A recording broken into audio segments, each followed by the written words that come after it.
Chapter 4.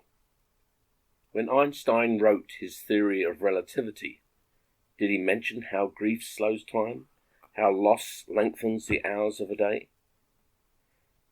Detective Isaac Goldstein arrived at 36 Kenneth Street, where the body of an old man was found after the fire services extinguished a house fire that looked like arson. He parked behind the medical examiner's van, turned off the engine and sat there, his hand on the keys, not sure he was stopping. He felt tired, and his whole body ached with a weariness beyond sleep. He should have arrived sooner, he knew that, but somehow he couldn't manage to. What was it Gonzalez said to him? "Get your act together, Goldstein. Focus." Yeah, that was it. He was having trouble focusing. Isaac shook himself. If he didn't get out of the car soon, it would look strange. He opened the door and pulled himself out. 2 uniformed officers stood outside their cruiser. Officer Coombs leaned against the black and white vehicle. Officer Hamoud, his stout partner, stood on the sidewalk with his feet set apart, his hands on his hips, a look of unconcealed impatience on his face. Isaac sighed. When Coombs saw the detective, he pulled himself up off the cruiser and stood beside Hamoud, with his arms folded across his chest. Isaac Goldstein was young for a detective. He was 29 years old. Sometimes his age made dealing with older officers like Hamoud and Coombs difficult. Any failing on Goldstein's part was not forgiven, as it would be with more seasoned detectives. But none of them could deny his abilities. His success rate was unbeatable. And yet here he was, a difficult man to befriend. He was introverted and moody, rarely attended all those social events that bonded the other officers into a team.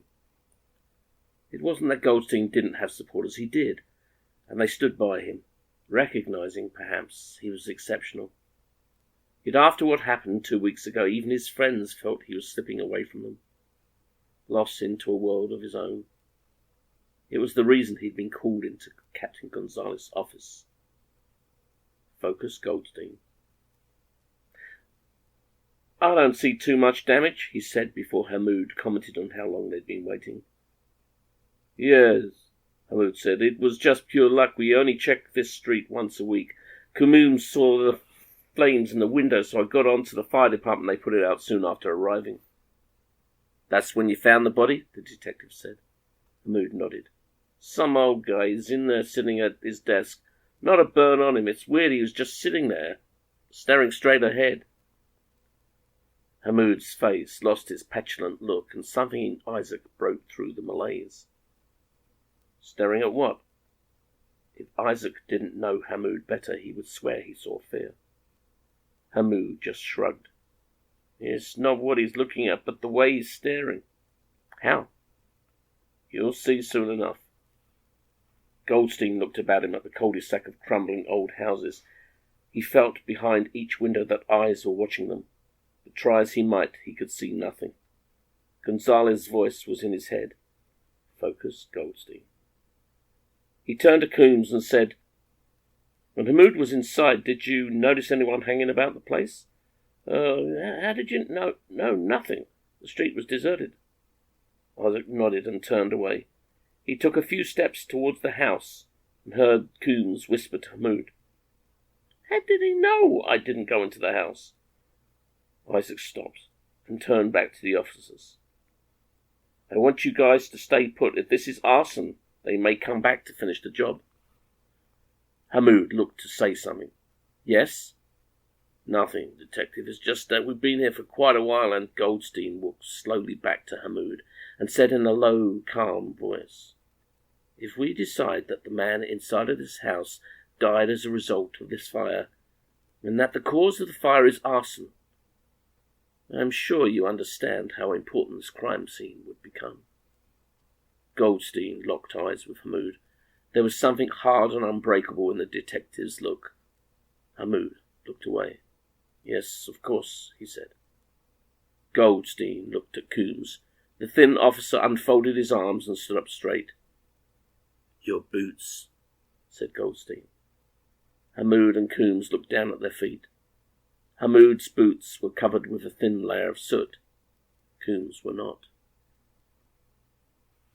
Attached to the doorpost of the house, Isaac noticed an old mezuzah, the prayer from the Torah, affixed to the entrance to Jewish homes. He stepped into the hallway that led to the back. Its walls were lined with soot. The acrid smell stung his nose. The dead body was in a small apartment at the end of the hallway. Apart from the smoke-blackened walls, it had suffered only superficial damage. Isaac saw how the apartment was set up, the threadbare furniture, the worn rugs, and the small bed in the corner, behind the screen, the kerosene lamps and the wood-burning stove. The deceased sat at his desk with his back to the door, slightly slumped to the left. Before him was a scroll, unrolled and held in place by books.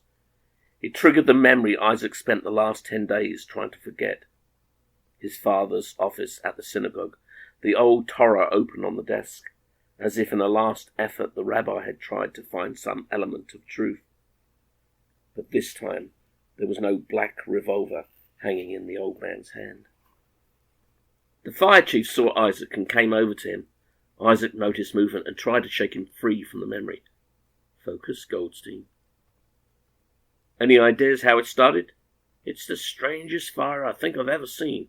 The fire pattern seems regular, which would suggest arson, but I can't find any source of accelerant. Isaac nodded.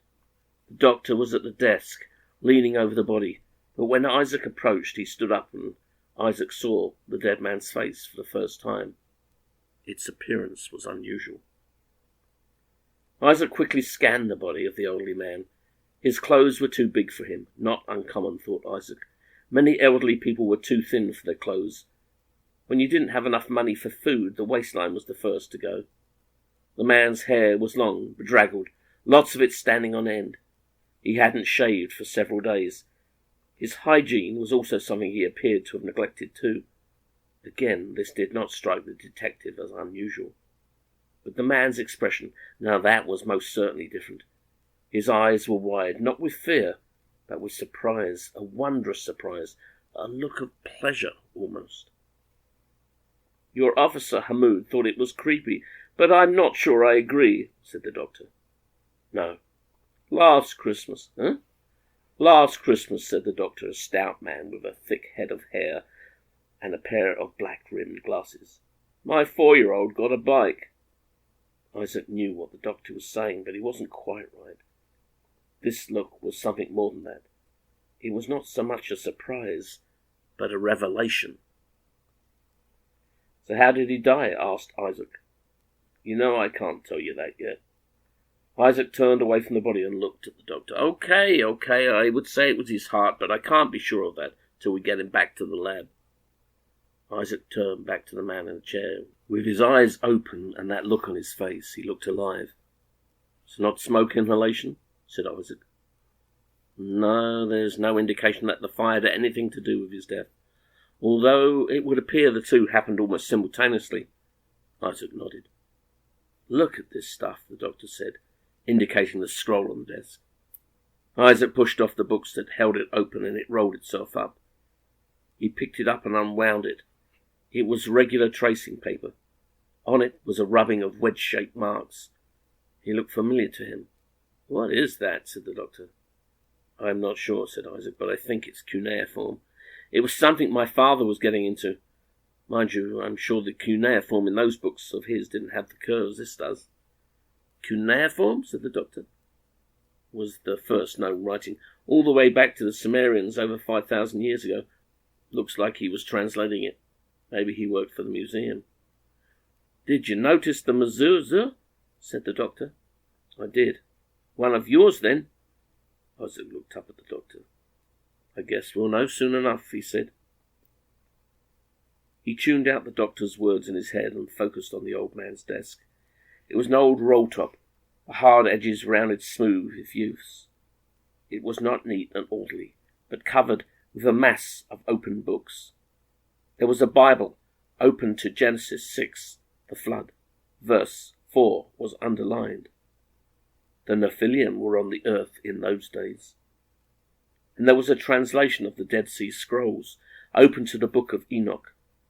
Isaac found a little red and black notebook hidden beneath the cuff of the dead man's sweater. He carefully slipped it out and opened it, only to find the handwritten entries were in what he thought was Arabic, though he had only ever seen it in print, never handwritten. He flicked through the pages to the last entry, all Arabic, except the last scrawled word, Ruth. Who was Ruth? The doctor was looking over his shoulder. Arabic. Isaac nodded. He put the notebook and the baggie and into his pocket. Returning the attention on the desk, he found 2 handwritten letters, both also in Arabic, and beneath them he found what he was looking for, a small wallet with an identity card in it. Joshua Marks. The wallet also held a single $20 bill and an old business card. The only thing on it was that could be a telephone number, although the area code was only 2 digits. Strange that a Jew would write in Arabic, said the doctor. Isaac shrugged his shoulders. Lots of Israelis speak both Arabic and Hebrew. They used to teach it as a second language at some schools. Isaac finished looking through the desk, but there was nothing else, so he took the scroll, the notebook and the wallet and headed back to the office.